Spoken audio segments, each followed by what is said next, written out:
Hello there. Welcome to the Manson show. So, hopefully, you are not a stranger here.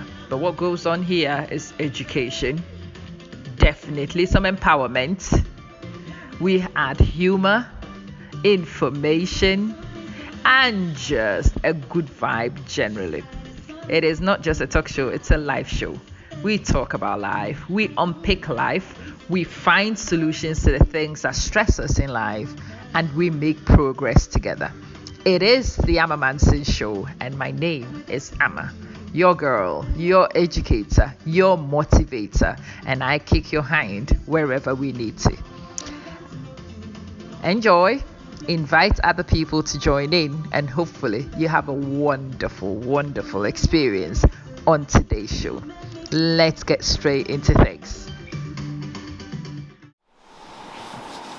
Hello everybody, it's Amma, your sister Amma, and today I am going for some big ones. So those of you who are Ghanaian and speak the lingua, you saw me yesterday with my panelists discussing an issue, and if you know me well, you know that was not a 9-day wonder. We were definitely going to continue it.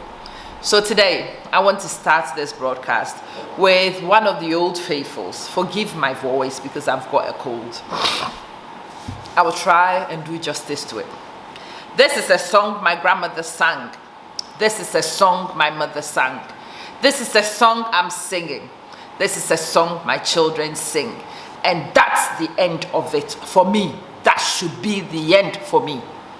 My grandchildren should never sing this song. The tune has to change. The tune has to change. It has to change. So this is my version. This is what my mama sang, my grandma and her mama before her sang, and my kids unfortunately are singing too. And we will have to change it. But let's remind ourselves of the old track, and then we will reconstruct the new one. The old one says, "We shall overcome." Do you know the song? Sing along with me. We shall overcome. We shall overcome someday.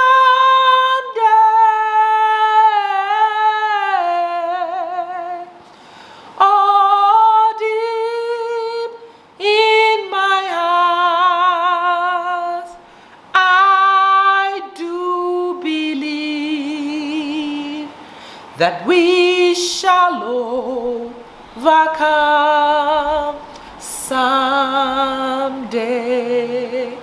And the next stanza, we shall live in peace.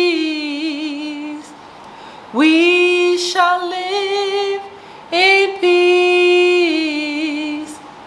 We shall live in peace someday.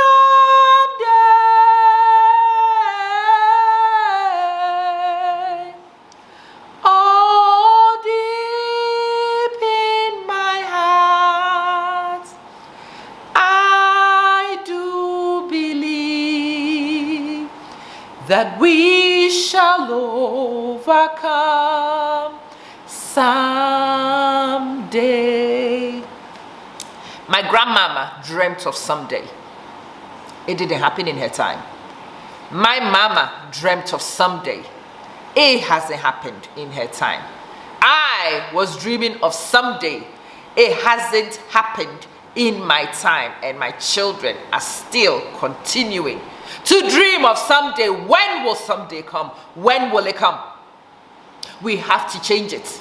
We have to change it. And it has to stop with this generation. We need to understand that we can be singing this for the next 500 years if we allow it. We will be oppressed for the next century if we want. Or we can storm the table and we can change the rhetoric. This is what I am preaching for those of you who don't get it. Listen to me this day. When I first came to England, to the United Kingdom, the Paki term was a derogatory term. It is no longer that. Now when I walk the street, I don't hear the same term in the same way anymore. Do you know why? Because you look stupid when you use it now. When you want to insult the Asians, you look stupid now. Do you know why? Because some of these Asians have climbed to the highest of the tables. Priti Patel is one you know, but not the only one. So this morning, I actually went and did a simple search. And I looked for some of the names which have changed the Asian rhetoric in the last 20-25 years. Before my very eyes. Sajid Javid is one. Decision making. Priti Patel, another one. Decision making. Sadiq Khan, decision making. Neil Basu, decision making. Rabinder Singh, decision making. Rishi Sunak, decision making. Are you guys hearing me? Are you guys hearing me? These guys have stormed the highest tables. They are the final decision makers in some big games. These guys have made success look Asian. Success looks Asian. Intellect is able to look Asian. Yes, we do not diss the curry anymore like when I first turned up to England. There was a connotation to the curry. Now we all go to Curry Mile and we eat. Eating a curry is now a norm. Because these guys came and they established restaurants. They did not want to hide in corners. They stormed the high street. They owned the corner shops. They owned it all. They brought it all. And they established themselves. And that, for me, is the model I want to look at, so that in the next 20 years, like these guys have done, in the next 20-25, it is also possible to also sit here with a blacklist of foreign secretary who is black, of the chancellor of the exchequer who is black, of MPs, long strings of them who are black, who distinguish themselves, so that intelligence look black, so that success looks black, so that phenomenal talent of black people become exhibited on a daily basis. This is my cry. This is my cry. Am I saying that there is no racism? Of course not. Just as the Asians have shown. You can live in prejudice, but you can also be quite systematic and strategic while suffering the prejudice you hate, so that you climb and you leave it behind. That's what they've done. They lived with prejudice. They understood strategy. They bore their cross with prejudice. Was it right? No, it was not. But they were no longer going to stay in the bottom to suffer. They were going all the way to the top. And they were going to change the rhetoric themselves, because nobody else was going to do it for them. That's what I'm saying. We shall overcome. We have to start overcoming this day. We need to start overcoming this day. I'm tired of singing "We shall overcome." When will we overcome? When will we do it? Who is going to overcome for us? Nobody else. I need to start overcoming for me. You need to start overcoming for you. It's a daily struggle. It's a daily struggle. And we climb and position ourselves. And slowly we arrive at the decision table and we change things for us. We change things for ourselves. So that's what I've been preaching. This is what I'm screaming and shouting. Listen. Some people, when we first come, we are at the bottom of the food chain. There's nothing we can do about it. We've arrived here. But we don't stay there. We don't stay there. Of course we don't stay there. Many of us have climbed ourselves out of the holes. And we've positioned ourselves, and these people make us look complacent. And we look down and we look down at everybody else, and we think we've made it out, so we've done well. You've done nothing if you are the only one out. You are an outlier if you are on your own. You don't change public perception at all. Public perception begins to look different when you have a list like this. Public perception begins to change when we have large numbers of people changing the average rhetoric. This is what I'm saying.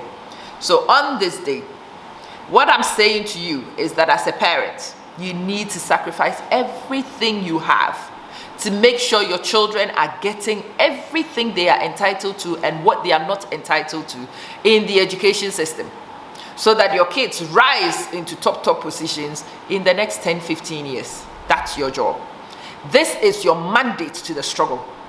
This is besides your parental responsibility. Maybe parental responsibility was not enough. Race survival is the game now. Race survival is the game. Your child has to become a prime minister somewhere, a CEO somewhere, somebody who makes decisions somewhere, a company director somewhere. Yes, the very, very top has to be your son. not just for your sake, no, not for bragging rights, but for race survival, for race relations. You have to make sure that the children in your community whose parents have not understood these responsibilities get your support. Not because you are friends with their parents, not even because you like these young people, not because they are easy to work with, because we are not easy to work with. It's that simple. But you go into that intervention thinking race survival. Race survival. Sometimes you have to fight ourselves and fight each other in order to dig some of us from the trench. But that's what we do. And the new thing on your lips is race survival. That is your justification. Not because anybody will thank you. Not because anybody would even acknowledge what you do. Not because they want to help themselves. But you don't care whether they help themselves or not. You help them for race survival's sake. Don't be fooled by some of the oppressors and the things they tell us. But your people are lazy. Well, they are lazy. But for the sake of race survival, we cannot allow them to remain lazy. Your people don't help themselves. Well, help them. Because helping yourself alone means nothing if your brother is at the bottom. There will be no respect for you, just from individual track record. Many of us have gone that route, myself included, and it never gets us anywhere. It's when A, B, C, D, we see 20, 50, 100, thousands of examples, is where the general rhetoric changes. And so when you've made it, remember that you are isolated on your own. You are easy to shoot down because there is no security around you. And for that reason, you dig another one to stand tall beside you. And then you dig yet another one to stand even taller. And you make your shoulders available for the next person to climb even higher. There is no competition. It's race survival. Race survival. And when you've climbed on top of each other's shoulders and got to a point, you can all lend a hand down and drag more people up. That's what I am saying. We must overcome. This day is my new song. This is what I'm challenging you. So next time you hear the song, next time you are tempted to sing the old, remember that we are doing away with the old and we are singing the new. We must overcome. We must overcome. We must overcome this day. Oh, deep in my heart, I do believe that we must overcome this day. Tell yourself that as a rallying call every morning. Every morning, your life choices need to help you to overcome that day. You need to have overcome the last week so that the next month is an overcoming month. And when you sit at the end of the year, you'll be shocked how far you've come. Little drops of water makes a mighty ocean. And overcoming is a personal decision on a daily basis. On this day, I am sick and tired of being on the bottom of the food chain. So what do I do to get the hell out of this place? What do I do? Nobody's about to help me, but what do I do? Is anybody going to encourage me? Hell no, but what do I do? What do I do? What do I do? Because I cannot stay here. For race survival, I cannot stay here. Yes, I have been cleaning for a bit, and it's no shame cleaning, no. But from this day, I am changing from just a cleaner to a cleaning supervisor. Having supervised for a little while, oh, I'm going to look into how to start a cleaning company. Because the people who start cleaning companies, they start just like you. They just dream and aspire to be, and some of us just settle. It's unfortunate, but it's true. We settle because we are personally happy with what we've got. But for race survival's sake, that is inadequate.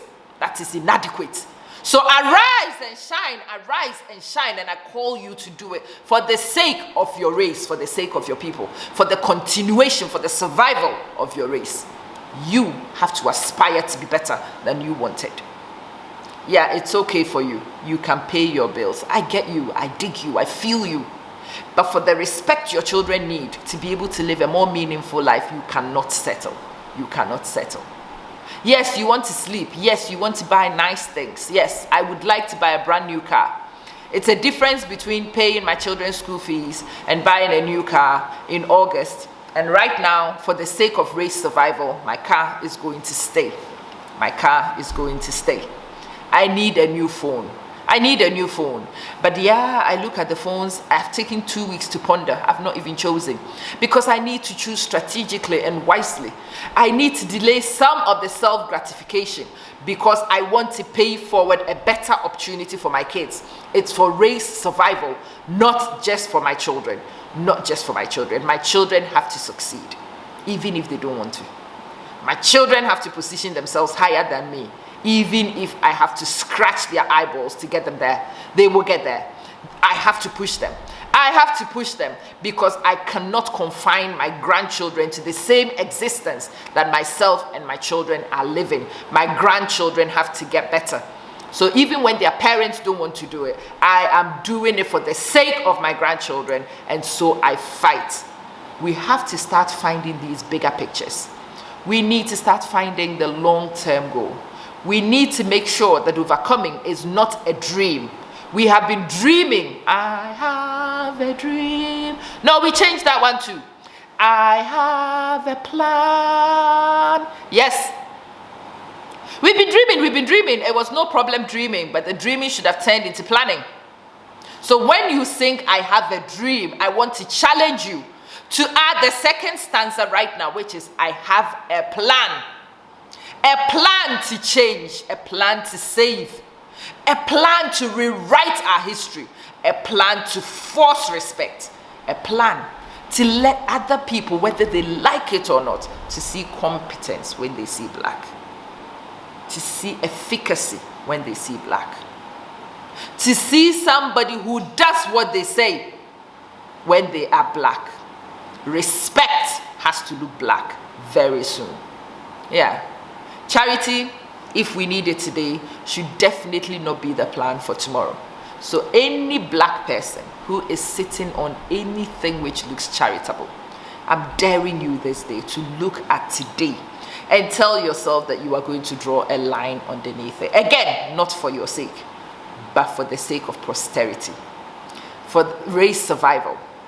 I know for personal comfort, some of these things are nice. They are comfortable. They're exactly what you need. But they make respect difficult for your children. They make respect difficult for your grandchildren. And because you are a responsible adult, you are a responsible parent, you are a responsible grandparent, you also sacrifice your comfort sometimes for the sake of posterity. So today I need charity. What can I do to make sure I no longer rely on charity?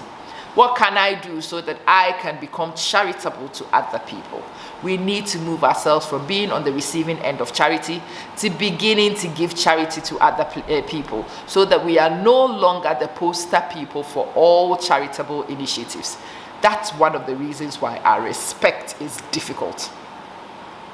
When you've seen the posters with the flies coming out of a black person's nose, it makes respect of a black person, the next one you meet, difficult. We need to talk ourselves. We need to talk to ourselves about knowing what these guys do to press our buttons and to switch off the buttons. They play us. They play with our emotions all the time. When you discover where your buttons are, the buttons that these guys know and they press to make you angry, they press to make you flare up, switch off the button. Switch off that button this day. So when somebody calls you a name and they expect you to jump on the table and go for their throat, you look at them and you smile because you see how pathetic they are. You see how pathetic they are. They have lost their power to manipulate you that day. And it becomes frustrating for them because what they have always done successfully no longer works. We need to start confusing the oppressor.